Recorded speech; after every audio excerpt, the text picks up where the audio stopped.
हम लोग को हमेशा हम लोग असम जो हम लोग असम को 6 months का बड़ा भैया बोल के सोचता है, बड़ा भैया बोल के। इसीलिए क्या होता है, हर हमेशा और असम प्राण केंद्र है।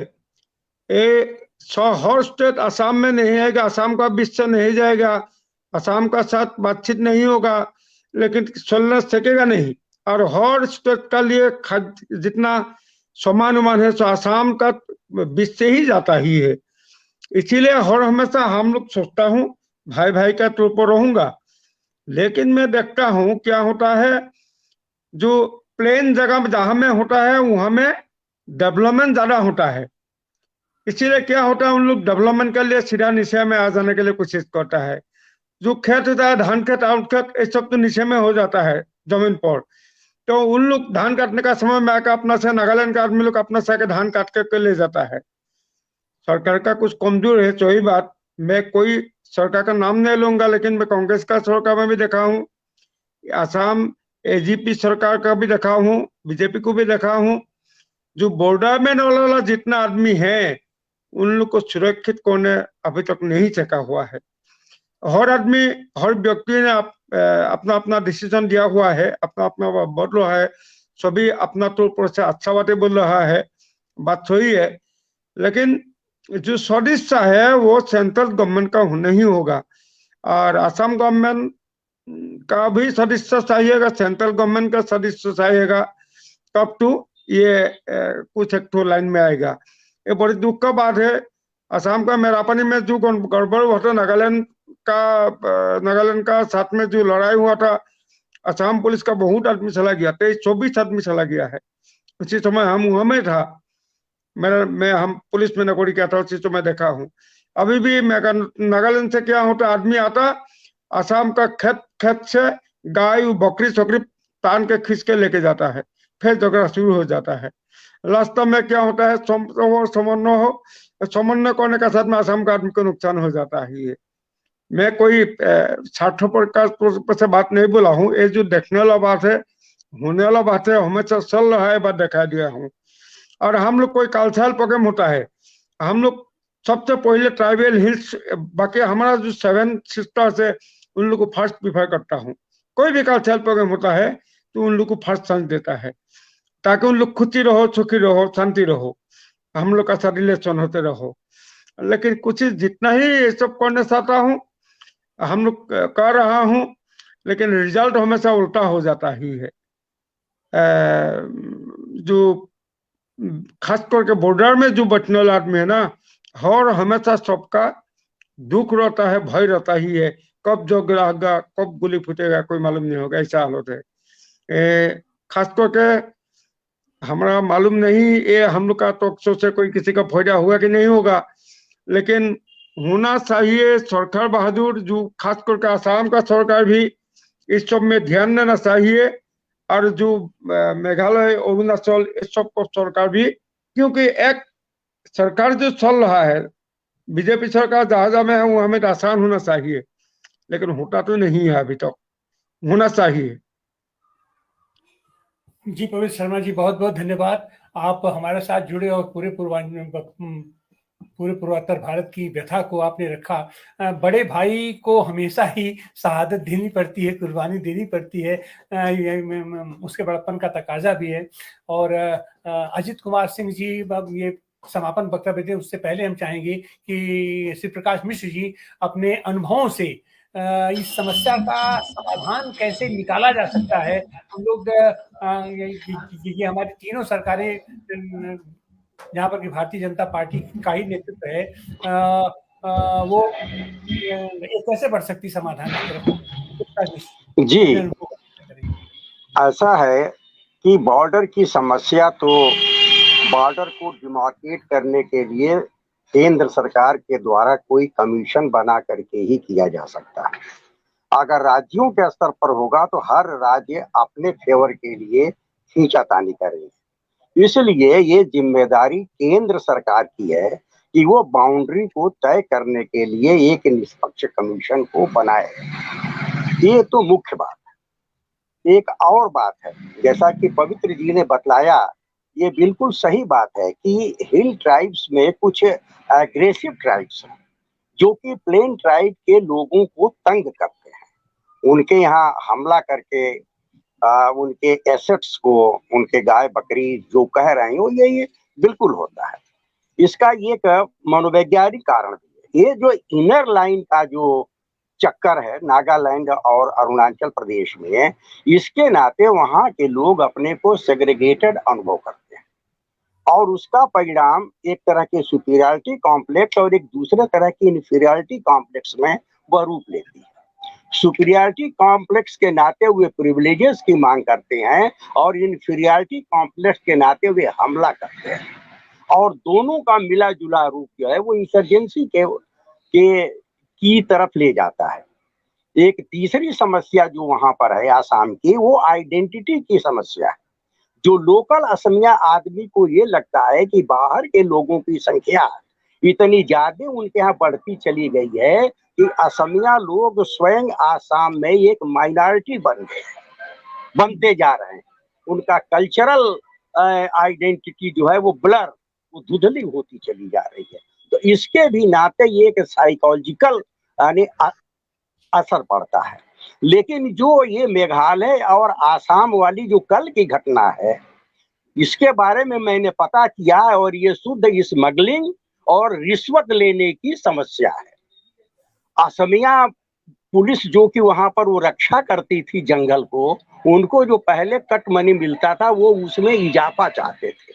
क्योंकि ये स्मगलिंग करने वाले वो उतना रुपया नहीं देने जा रहे थे और वैसे ही वो लेकर के चला जाना चाहते थे जो पिछला रेट था उसके अनुसार। इसके लिए वो नाराज होकर के उन्होंने गोली मार दिया उनके ट्रक में और 3 आदमियों को पकड़ लिया। जब लोकल लोगों ने सुना तो उनके मन में ये भावना आई कि अरे हमारे खसिया आदमी को पकड़ लिया, चलो चलो चलो। तो ये जो झुंड साइकोलॉजी है उसके तहत उन लोगों ने हमला किया और आत्मरक्षा में असम के फोर्स वालों ने गोली चलाई। आत्मरक्षा में आपने गोली चलाई, चलिए स्वीकार कर लिया जाता है, लेकिन आपने जो रुपया मांगा उसको कैसे स्वीकार किया जाएगा ज्यादा। तो ये सारी चीजें मिली जुली है और ये जो पैसा होता है वो खाली निचले दर्जे के पुलिस अधिकारियों तक ही सीमित नहीं रहता है, ये ऊपर तक चीफ मिनिस्टर से लेकर के और गृह मंत्री और पार्टी फंड और भगवान जाने कहां कहां तक जाता है। तो सारी समस्या ये है। वो जो चर्चिल ने कहा था कि हिंदुस्तान अगर आजाद हो गया तो 50 वर्षों में गुंडों के हाथ में चला जाएगा शासन, इसलिए हिंदुस्तान को आजाद नहीं करना चाहिए। उसका कहना ये भले गलत हो, लेकिन हकीकत यही है कि धीरे धीरे हमारा शासन तंत्र जो है वो अच्छे लोगों के हाथों में तो नहीं रह गया है और इसी के नाते ये सारी की सारी समस्या है। हर बात के लिए तर्क गढ़ा जा सकता है अपने को जस्टिफाई करने के लिए, तो उस तरह से जस्टिफाई मेघालय के लोग भी करेंगे और आसाम की पुलिस भी कर लेगी, वो दिगर बात है, उससे समस्या का समाधान नहीं होगा। कमीशन बना करके और धीरे धीरे तमाम राज्यों के बाउंड्रियों को डिमार्केट कर दिया जाना चाहिए। मैं यही कहना चाहता हूँ। जी मिश्रा जी, अजित कुमार सिंह जी अपने वक्तव्य के साथ आप समापन करें कार्यक्रम का, हमारा समय समाप्त हो चुका है। अजित कुमार सिंह जी, अजित सिंह जी लग रहा कट गए हैं। आप सारे साथियों का निश्चित रूप से ये इतनी गंभीर समस्या है और देश के पैमाने पर राष्ट्रीय समस्या है। ये हमारे यहाँ तमाम राज्यों के आपसी सीमा विवाद, अपने अंदर रहते हुए हम लोग सीमा विवाद के झगड़ों में, और उसमें आम आदमी मारा जाता है और उसका सबसे बड़ा शिकार तो हमारा असम है, हमारा असम हो रहा है। असम को टुकड़ों टुकड़ों में बांट करके 7 राज्य में आपने उसको बांट दिया, आपने उसकी सारी सीमाओं को आप संकुचित करते चले जा रहे हैं। और आज की तारीख में भी असम के अंदर तमाम जो है वो क्या कहते हैं क्योंकि विघटनकारी तत्वों को बढ़ावा दिया जा रहा है। अभी भी असम के कितने टुकड़े हो जाएंगे, कितने टुकड़े हो सकते हैं, उसकी संभावना देखी जा रही है। और ऐसी हालत में खास करके वहां का एक जो आयातित मुख्यमंत्री है वो अपने आप को राष्ट्रीय फलक पर दिखाने की कोशिश कर रहा है और वो उत्तर प्रदेश का जोगी बनना चाहता है। बुलडोजर संस्कृति को वो भी अपना रहा है, और अब तो उसको पूरे देश के पैमाने पर घुमाया भी जा रहा है। तो आप अपनी प्रशासनिक क्षमता दिखाओ, जनता के प्रति जो मानवीय संवेदना है उसको लेकर के, वो महत्वपूर्ण है लोकतंत्र के लिए। और असम की संस्कृति तो सबको मिला जुला करके ले चलने की संस्कृति थी, शहादत की संस्कृति थी, और अहम राज्य की संस्कृति थी। तो उससे परे हट करके ये क्या हो रहा है, ये निश्चित रूप से देश के लिए दुर्भाग्यपूर्ण है, और खास करके उस सरकार के लिए, उस पार्टी के लिए तो दुर्भाग्यपूर्ण है ही है, जो पूरे सांस्कृतिक एकता का नारा देती है, ये स्वच्छता का और पारदर्शिता का अपना नारा देती है। ये उनकी भी जिम्मेदारी बनती है कि वो जो पार्टी विद द डिफरेंस जो कह के वो सामने आए थे, और देश के पैमाने पर एक अजीत सिंह जी, आप इसका समर्थन करें। अजीत सिंह जी, बहुत बहुत धन्यवाद सारे पैनलिस्ट का। और खास करके मैं बात करूंगा तो पवित्र शर्मा जी ने और श्री प्रकाश जी ने जिस तरीके से बात को रखा कि असम की मूल समस्या कहां पर है, उसके लिए केंद्र कहीं से भी इसको गंभीर नहीं लेकर के। उसका कारण है कि सुभाष सिंह के मामले को लेकर देखा जाए तो पश्चिम बंगाल के अंदर बहुत बड़ा आंदोलन उन्होंने खड़ा किया था। इसी तरीके से लाल डेंगा ने मिजोरम में बहुत बड़ा आंदोलन खड़ा कर दिया था, और ये सारे समझौते बैठ करके दिल्ली के अंदर हुए। तो ये दिल्ली के अंदर जब समझौते होंगे तो ये इससे समस्या का हल नहीं होता। समस्या का हल उसी तरीके से होगा। मैं विष्णु शुक्ला जी की इस बात से सहमत हूं कि आप एक कमीशन नियुक्त कर दीजिए, निष्पक्ष कमीशन हो, और सुप्रीम कोर्ट की चीफ जस्टिस या एक्टिव सर्विस का जो जज हो, वो बैठ करके इन सब टीम को बना करके और कोऑर्डिनेशन बनाए स्टेट के बीच में, और खास करके जनता को भी इसमें शामिल किया जाए। जो वहां की जनता अगर अपनी समस्याओं को उनके सामने नहीं रखेगी तो हल नहीं निकलने वाला। मुझे याद आता है कि जब कश्मीर की समस्या चल रही थी और जॉर्ज फर्नांडिस उस वक्त रक्षा मंत्री थे, वो कश्मीर के अंदर बैठ करके जा करके अकेले और उन लोगों के साथ बैठ करके बात किया था जिनको कोई कतई विश्वास नहीं था, जिनको आतंकवादी कहा जाता था, नौजवान संगठन था, उनके साथ बैठ करके बात की, और चुपचाप अकेले बिना किसी सुरक्षा के। तो ये ऐसे लोगों को जरूरत है। अगर वो लोग नहीं आगे बढ़ेंगे, निश्चित रूप से ये समस्या हल नहीं होने वाला है। पहली बात तो ये।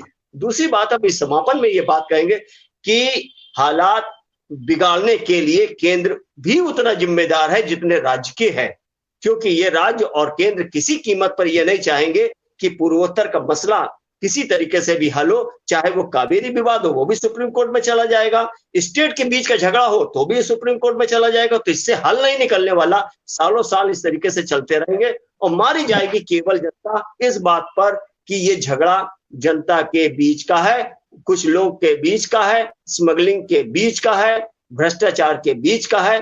इसलिए इसका हल नहीं निकलेगा, वो सिर्फ सुप्रीम कोर्ट निकालेगी और जनता मरती रहेगी। तो इसलिए मैं सभी पैनलिस्ट को, सभी को धन्यवाद दूंगा कि आज आपने बहुत अच्छे विचार रखे, और विचारों में ये